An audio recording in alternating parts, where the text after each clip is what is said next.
Hey everybody, Joe Konkoly in the shop. Today in the shop we are going to look at some Gibson L00 guitars and similar models. We've got several here that are in the process of being repaired, and we just thought it'd be interesting to take a look at several different ones. My colleague Mike Hoenerhoff will join me. The first thing we've got is a 1933 L00. It has the classic black finish, white pickguard, 14 3/4 inch lower bout, which is just one of the dimensions that defines this size of the guitar. This particular guitar is having a new bridge and a neck reset down on it. This is the original bridge. What's left of it? What's left of it. Cut down from the top, sanded right off, cut down from the bottom, super thin, no saddle slot left, no structural integrity left to this bridge whatsoever. And of course, why was it cut down? Because the neck angle had been compromised from string tension. The neck was pulling like that, the top was pulling like that, the sides were bulging, the back was bulging, all that standard neck reset stuff.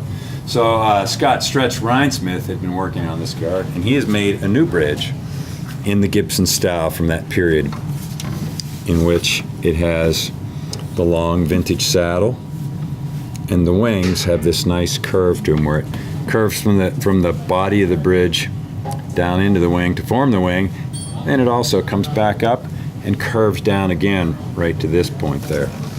Can you see that profile on it? It also has a very standard Gibson, pretty flat profile to the top here. It's thicker on the bass side, thinner on the treble side. He's made it with a nice piece of Brazilian rosewood that really is a very good repro bridge. So the neck is off on this, and let's take a look at that neck joint. We see a very standard traditional Gibson dovetail joint. The dovetail cavity is hand cut. You see all these saw marks along the back edge here, and the fact that that edge is not super flat, is not routed out.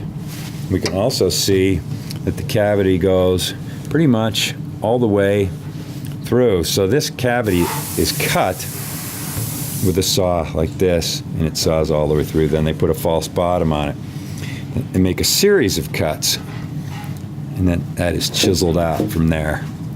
So that is a very standard. Do you know off the top of your head what, like, when do they stop doing that? I don't know. Yeah. It'd be interesting to know. This guitar is from '33. The neck, the dovetail tenon has some other interesting Gibson qualities to it. And again, it's hand cut. We can see that the truss rod is anchored right in the end of that dovetail. And a pretty big hunk of wood hogged out there. So it kind of makes me wonder every time I see one of those. How much of that dovetail is actually holding the guitar, the neck on? Yeah, it does that compromise any structural integrity. But it also has an interesting thing that we don't see a lot of. It has this fingerboard extension, so that the neck and the fingerboard are sitting above the guitar top, and only this small footprint here is glued to the top, which is very similar to an arch top guitar. So it has that arch top guitar quality. So you can see the footprint here, where there is no finish under here, which is an indication that the neck was glued on and then the finish was put on. But this is the glued footprint right here. And this part, as we can see here, it's suspended above the guitar there. So there's one interesting 00 and its qualities. 1933. This is a later 30s L00. Does not have the extension, so. Yeah, it has a more standard fingerboard extension glued right to the top, not suspended above the top. Yep. So this one came in. This one's real weird. Had a lot of work done to it. It's been refinished, and it came in with this bridge on it, which is not. I don't think that's a standard shape of a bridge for any model of guitar. It's sort of a pseudo Martin semi belly bridge. Very, almost, not a straight across rectangular shape like this one, but just with a small belly. So it's an interesting variation. And so it came in customers complained that the intonation was very bad, and he was right. It was very bad. It had a really bad belly to it too. It was very sunken here, very very tipped up, rotated back here. So I was looking inside of the bridge plate, and when I looked inside, this is what I saw. That's what the bridge plate looked like. Obviously, a lot of extra holes in the bridge plate. So the best I can figure is that this back row of holes is the original set of holes. I think the original corner of the bridge footprint, was sort of in this area back here. And when they refinished it, they moved the bridge up. They put this funky bridge on there. And I think they put it up maybe because they thought that would help with the rotation. Maybe, yeah. But unfortunately, that position, the bridge plate front edge in the middle of the bridge, which isn't going to help anything at all. If anything, it's going to make it worse. So the bridge plate only extends to right here in the middle of the bridge. The front edge of the bridge is unsupported by the bridge plate, which causes more rotation problems. And if this spot right here is the back corner of the bridge, like I'm thinking, that would make more sense because this would be more the width of where the original bridge was. Yep. Usually the bridge plate is directly under the bridge. So a lot of times you see both the front edge of the bridge plate and the front edge of the bridge sort of matching up. Ideally, the bridge plate would be a little bit wider than the bridge, and those two lines would not exactly line up. So there would be a little support to combat that rotation. And so since this is since this guitar's been kind of gacked up already, and it's not exactly a pristine vintage piece, we were sort of looking for the most economical way to solve the problems. And originally I was going to try and patch this, but all those extra holes wasn't going to work out. So we're going to replace the bridge plate, with something that's more like this. It's going to extend up to. That's actually probably a little far. I might cut that back a little bit yet, so that it lines Still in up. the process of fitting this one. Yeah, it's way too thick too. I just sort of have it rough cut out. Let's show this so you can see the difference in size there. Yeah. And then I'm going to make a new bridge that's, in addition to, this bridge is just in the wrong spot, so the saddle slot is in the wrong spot. That's the second thing that was messing with the intonation. The bellying, rotating forward. I used the Thompson belly reducer calls to, you've talked about that in a previous video. Yep. To flatten out the top, and it worked. It helped a little bit. And so I'm going to make a new bridge with the same footprint with the holes, pushed towards the back edge of the bridge, which is going to maybe look slightly weird, but it's a Gibson thing. Gibson does that a lot. Yeah. Then I can put the saddle slot in the right spot, and the bridge plate will be at the front edge of the bridge, and it'll be supporting the bridge properly. Hopefully it'll play in tune. And all that work here on changing the shape of the top and reinforcing it allows Mike to do this without necessarily having to reset the neck. Yeah, the neck angle's actually pretty good on this thing. I think it's already been reset. I think they reset it. This looks like it's all been oversprayed here. And this bridge is also it was also lifting, so it had to come off anyways. And it's also crazy, crazy thick. So it allows me to make one that's a little bit thinner, and hopefully the guitar will sound better for it. Yep.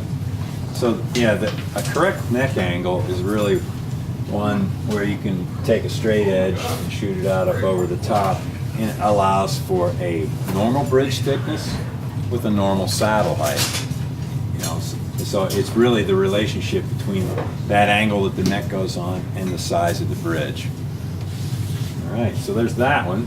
Now we have another variation on the theme here. Let's bring this one in here. This is a guitar that John Joswiak is working on. It's an L75. So it's the same 14 3/4 inch lower bout. Oops, sorry. Oh, still.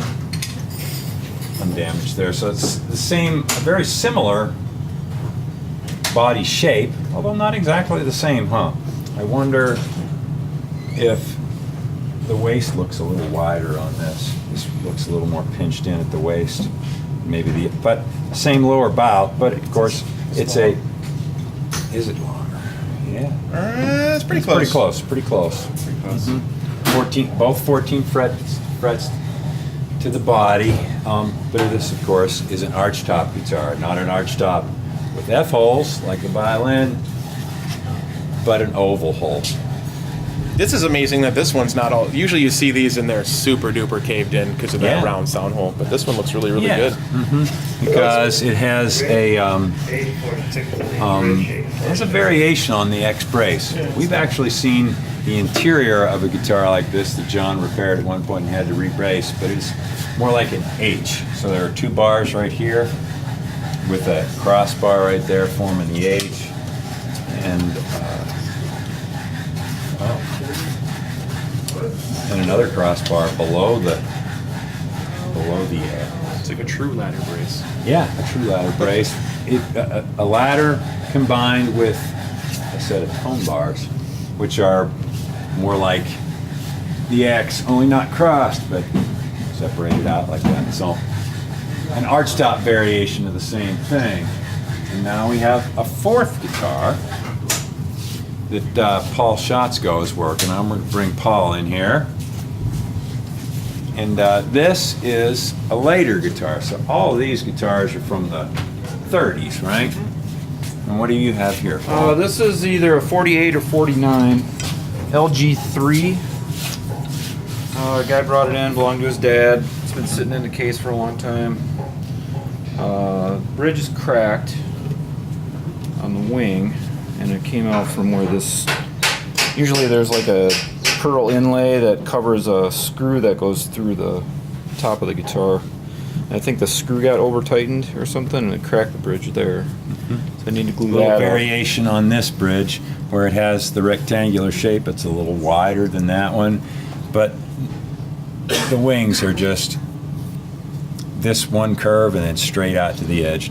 Doesn't have that little second curve going down to the end. So just a little more straightforward looking bridge. A little bit thicker on the bass side, but not as much difference between the bass and the treble like we've seen on those older guitars.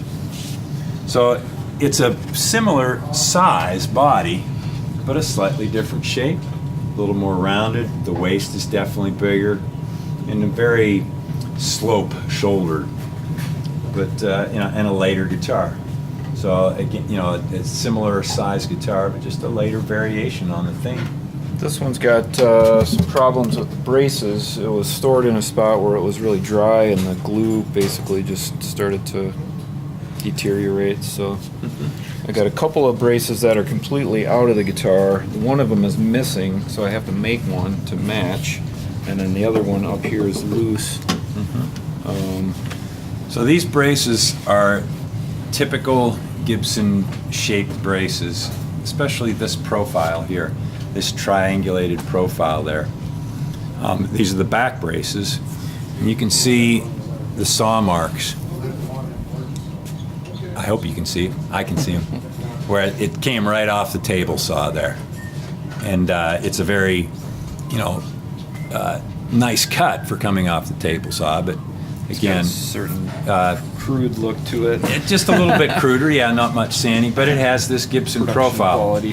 as opposed to a Martin profile where you see the Martin profile from the 30s and 40s would be the scallop braces with a more rounded shape, sanded, not directly off the table saw, just a little variation on brace shapes. And on the top braces, it would have this similar triangulated shape, but tapered, so that it starts out thicker here and tapers pretty drastically here, right, as opposed to these little scalloped ends here on the top braces. So both the Martin scallop brace and the Gibson triangulated taper brace, they're trying to accomplish the same thing, in that they're trying to make the brace as light as possible possible, but also, keep its structural integrity.